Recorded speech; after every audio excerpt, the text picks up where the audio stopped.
ইন্নাল হামদালিল্লাহ নাহমাদুহু ওয়া নাস্তাইনুহু ওয়া নাস্তাগফিরুহু ওয়া নাউযু বিল্লাহি মিন শুরুরি আনফুসিনা ওয়া মিন সাইয়্যাতি আমালিনা মান ইয়াহদিল্লাহু ফালা মুদিল্লা লাহু ওয়া মান ইউদ্লিল ফালা হাদিয়া লাহু আশহাদু আল লা ইলাহা ইল্লাল্লাহ ওয়া আশহাদু আন্না মুহাম্মাদান আবদুহু ওয়া রাসূলুহু আম্মা বাদ ফাইন্না খায়রুল হাদিস কিতাবুল্লাহ ওয়া খায়রুল হাদি হাদি মুহাম্মদ সাল্লাল্লাহু আলাইহি ওয়াসাল্লাম ওয়া শাররিল উমুরি মুহতাসাতুহা ওয়া কুল্লু মুহতাসাতু বিদআ ওয়া কুল্লু বিদআতু দালালা ওয়া কুল্লু দালালাতু মিন্নার আউযু বিল্লাহিস সামিউল আলিম মিনাশ শাইতানির রাজিম। আমরা কোরআন ক্লাসের ৮ নম্বর ক্লাসের গত পর্বে এই চ্যাপ্টারে আমরা শেষ করেছিলাম উসাইদ বিন হুজাইর রাদিয়াল্লাহু আনহু বলেন যে আমি এক রাত সূরা ফাতিহা পাঠ করছিলাম, হঠাৎ আমার ঘোড়া ছটফট করতে থাকে এবং এই ঘটনা যখন আমি পড়া বন্ধ করি তখন আবার চুপ থাকে, আবার যখন আমি তেলাওয়াত শুরু করি তখন আবার ছটফট করতে শুরু করে।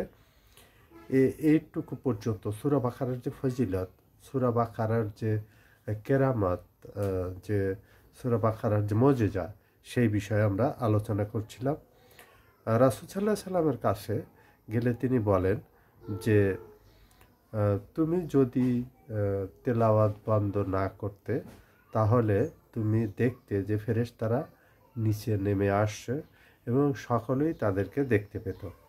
বুখারী মুসলিমের আরেকটা হাদিস আছে, আব্দুল্লাহ ইবনে মাসউদ রাদিয়াল্লাহু আনহু বলেন, আমরা যখন রাসূল সাল্লাল্লাহু আলাইহি সাল্লামের সাথে খাবার খেতাম তখন আমরা দেখতাম যে রাসূল সাল্লাল্লাহু আলাইহি সাল্লামের প্রতি লোকমা থেকে জিকির হইতো, তাসবিহ বের হইতো। আমরা এগুলি কল্পনাও করতে পারি না যে আল্লাহ পাক যে কি ডিভাইন যে কিছু মজেজা আছে যেগুলি আমলের উপরে এবং আল্লাহর কালামের উপরে এবং আল্লাহর পাঠানো ব্যক্তিদের উপরে এগুলি জাহের হয়। আর রাসূল সাল্লাল্লাহু আলাইহি সাল্লামের সাথে থেকে থেকে সাহাবাদের যে কনফিডেন্স লেভেল ছিল, তারা এতই কঠোর ছিল এবং এতই স্ট্রিক্ট ছিল যে সামি'না আতানা, যা শুনেছে এবং মেনে নিয়েছে, এবং তাদের যে ইমানি লেভেল এবং তাদের যে আকিদা, ইমান এবং আকিদার যে অবস্থান ছিল সেটা কিন্তু তার প্রমাণ কিন্তু রোমান পার্সিয়ান আম্পায়ার, তারা কিন্তু রাসূল সাল্লাল্লাহু আলাইহি সাল্লামের কদম মোবারকে কিন্তু তাদের সাম্রাজ্য দিয়ে বর্ডার থেকে পালিয়ে গিয়েছিল। এই ছিল মুসলমানদের কনফিডেন্স। বর্তমান প্রেক্ষাপট যাই হোক, ইমান বিল গায়েব থেকে যে আমরা শাহাদা দিই সেটা কিন্তু খুবই আত্মার ব্যাপার, এবং আমরা যে আভ্যন্তরীণ যে আমাদের ইমানি যে কাল্ব আমরা যেটা বলি, আলা বিযিকরিল্লাহি তাতমাইন্নাল কুলুব, আমাদের যে জিকিরের যে লেভেল, আমাদের যে ইমানি যে অবস্থান, সেটা কিন্তু সাহাবাদের কাছাকাছিও নেই আমাদের। সুতরাং জাবের বিন আবদুল্লাহ রাদিয়াল্লাহু আনহু বলেন যে আমরা একটা যুদ্ধের কথা বলেন, বুখারী মুসলিমের হাদিস, যে সম্ভবত খাইবারের যুদ্ধে আর কি, রাসূল সাল্লাল্লাহু আলাইহি সাল্লামের পানির খুবই দুরবস্থা হলো। রাসূল সাল্লাল্লাহু আলাইহি সাল্লামের আঙ্গুল থেকে, একটা বাটিতে কিছু পানি ছিল, আঙ্গুল থেকে কিন্তু পানির ফোয়ারা বের হতে শুরু করলো এবং 1500 সাহাবা ছিল, বুখারী মুসলিমের হাদিস, এবং সেটা কিন্তু তারা পানি পান করে তাদের উটদেরকে খাওয়ায়, পানি স্টোর করে, তারপরেও বাটিতে অতটুকুই পানি ছিল যতটুকু ছিল। সুতরাং এই যে রাসূল সাল্লাল্লাহু আলাইহি সাল্লামের হাত থেকে পানি, আমরা জানি যে মজেজা মুসা আলাইহিস সালাম এর যে মজেজা ছিল, তিনি কিন্তু ওই পাথর থেকে পানি বের করতেন এবং পানি বের হয়েছিল। পাথর থেকে কিন্তু এমনি এমনি অনেক সময় পানি বের হয়, কিন্তু হাতের আঙুল থেকে পানি বের হওয়া এটা কিন্তু কঠিন একটা বিষয়। এবং আমরা সবচেয়ে বড় যে আয়াত এবং আজমতওয়ালা যে আয়াতটা আর কি, আয়াতুল কুরসি। এবং রাসূল সাল্লাল্লাহু আলাইহি সাল্লাম এক সাহাবা আবু মঞ্জির, অর্থাৎ সাহাবার নাম হলো জাবের বিন আবদুল্লাহ রাদিয়াল্লাহু আনহু। রাসূল সাল্লাল্লাহু আলাইহি সাল্লাম তাকে আদর করে ডাকতেন আবু মঞ্জির। যে আবু মঞ্জির বলো, কোরআনের সবচেয়ে আজমত আয়াত কোনটি? তিনি বললেন আয়াতুল কুরসি। আল্লাহু লা ইলাহা ইল্লা হুয়াল হাইয়ুল কাইয়ুম। তখন রাসূল সাল্লাল্লাহু আলাইহি সাল্লাম তার বুকে হাত দিয়ে বললেন যে তোমার যে এই ইলম মোবারক। এবং আয়াতুল কুরসির ব্যাপারে আমরা জানি যে আবু হুরায়রা রাদিয়াল্লাহু আনহু থেকে একটা হাদিস আছে যে গনিমতের মাল রক্ষার জন্য দায়িত্ব দিয়েছিলেন আবু হুরায়রা রাদিয়াল্লাহু আনহুকে, এবং প্রতিদিন ওই কিছু না কিছু গনিমতের মাল চুরি হয়ে যায়। তো রাসূল সাল্লাল্লাহু আলাইহি সাল্লাম যখন তাকে দায়িত্ব দেওয়া হলো, তখন তিনি প্রথম দিন চোর ধরে ফেলে এবং সে অনুনয় বিনয় করে ছুটে যায়। দ্বিতীয় দিন ধরে তা ওই রকমভাবেই অনুনয় বিনয় করে ছুটে যায়। তখন রাসূল সাল্লাল্লাহু আলাইহি সাল্লামের কাছে প্রতিদিনের যে আপডেট সেটা দিতে থাকে।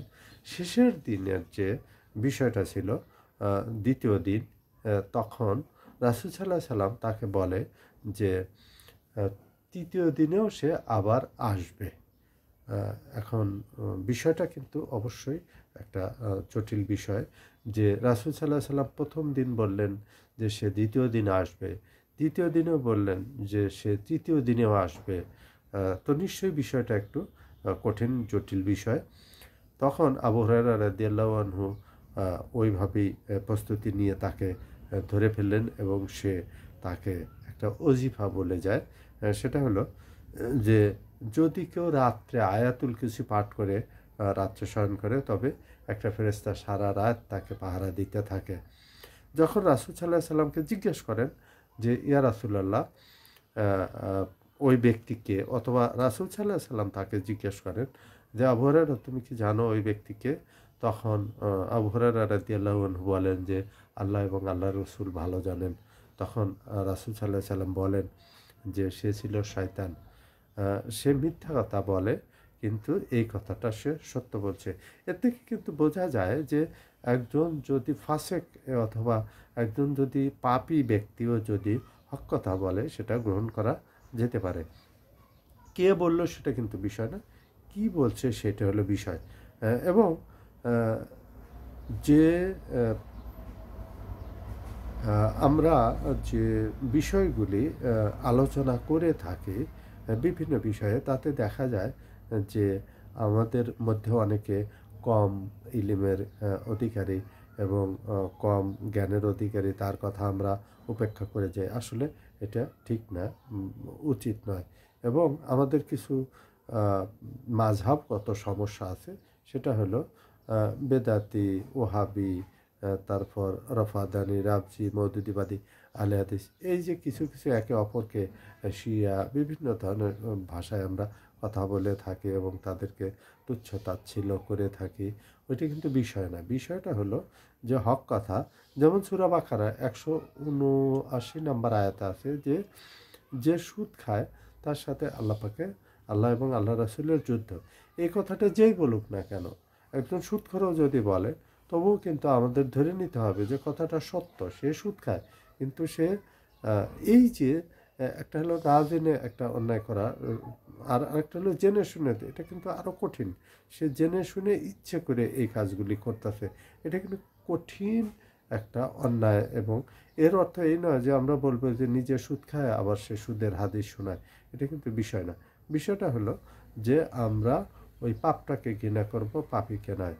আর পাপীকে আমরা উপেক্ষা করতে পারি, কিন্তু ওই পাপটাকে আমাদের অবশ্যই সেখান থেকে শিক্ষণীয় বিষয় আছে। বুখারী মুসলিম শরীফের একটা হাদিস যে এই যে দুটো নূর, সূরা বাকারার যেহেতু আমরা ফজিলতের ব্যাপারে কথা বলছি, সূরা বাকারার যে শেষের দুটো আয়াত এটা কিন্তু একটা নূর, এবং রাসূল সাল্লাল্লাহু আলাইহি সাল্লামের কে যে দুটো নূর দেওয়া হয়েছিল সেটার ভিতরে একটা হলো যে সূরা বাকারার শেষের দুটো আয়াত এবং সূরা ফাতিহা। এবং মোত্তাফাক হাদিস যে রাতে শোয়ার সময় এই দুটো আয়াত পাঠ করে, অর্থাৎ সূরা বাকারার শেষের দুটো আয়াত পাঠ করে, সে যা চায় আল্লাহ সুবহানাহু ওয়া তাআলা তাকে তাই দিয়ে থাকেন। এই দুটো আয়াত তাসদিদে ঈমান। কারণ আমরা জানি আমাদের ভিতরে অনেকেই বিভিন্ন আম্বিয়াকে বিভিন্নভাবে মনে করেন এবং কাউকে উপর নিচে করেন।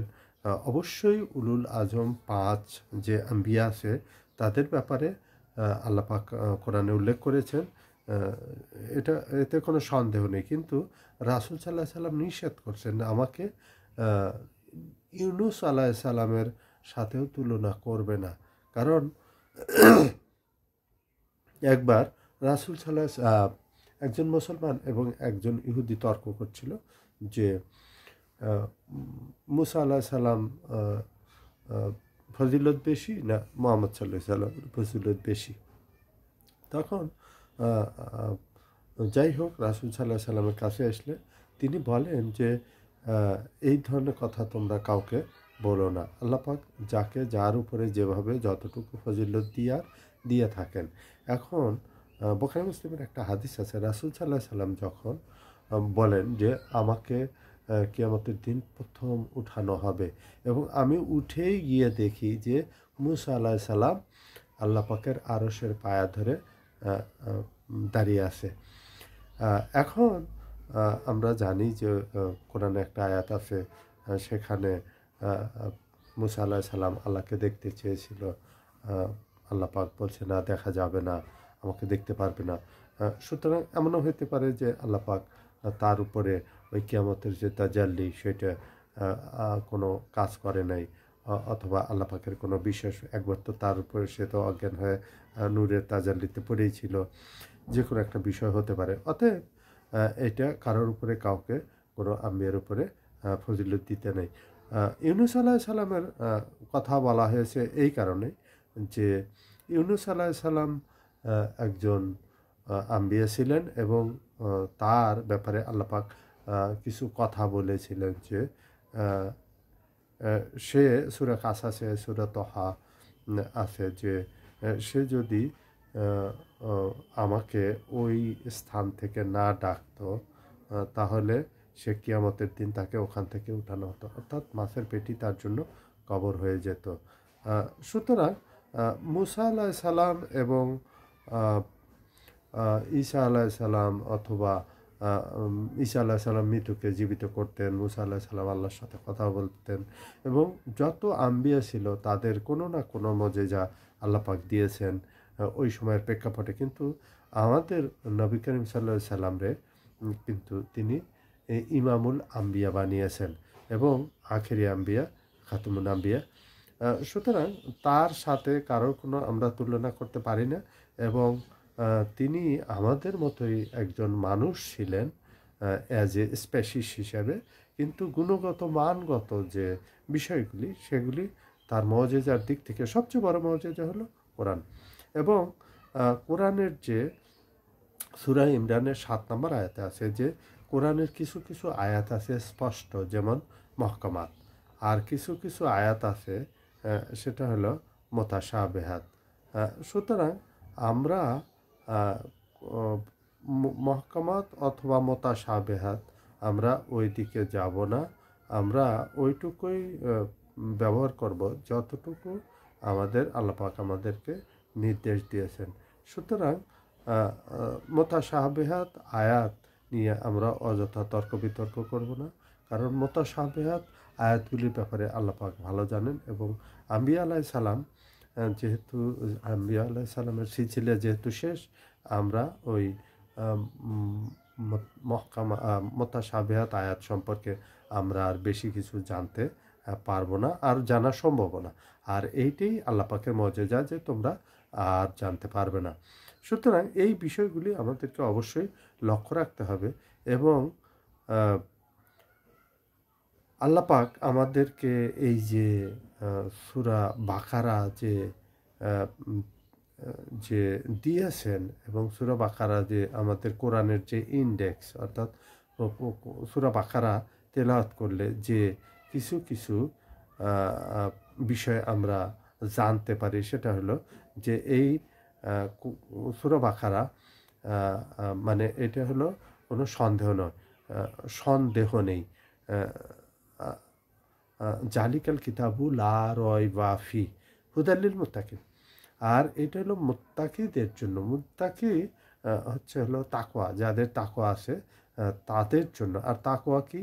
সেটা হলো আল্লাহর প্রতি ভয়, ওইভাবে ভয় যেভাবে ভয়ের হক রয়েছে। সুতরাং এই যে তাকওয়া, এই বিষয়টা আমাদেরকে অবশ্যই লক্ষ্য রাখতে হবে যে আমাদের তাকওয়ার লেভেল কতটুকু।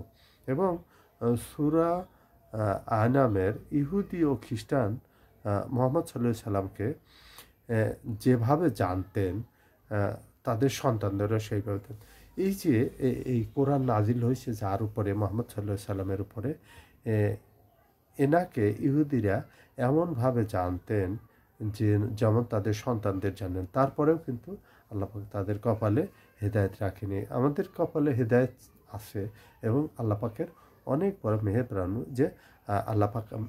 যে আল্লাহ পাক আমাদেরকে হেদায়েত দান করেছেন।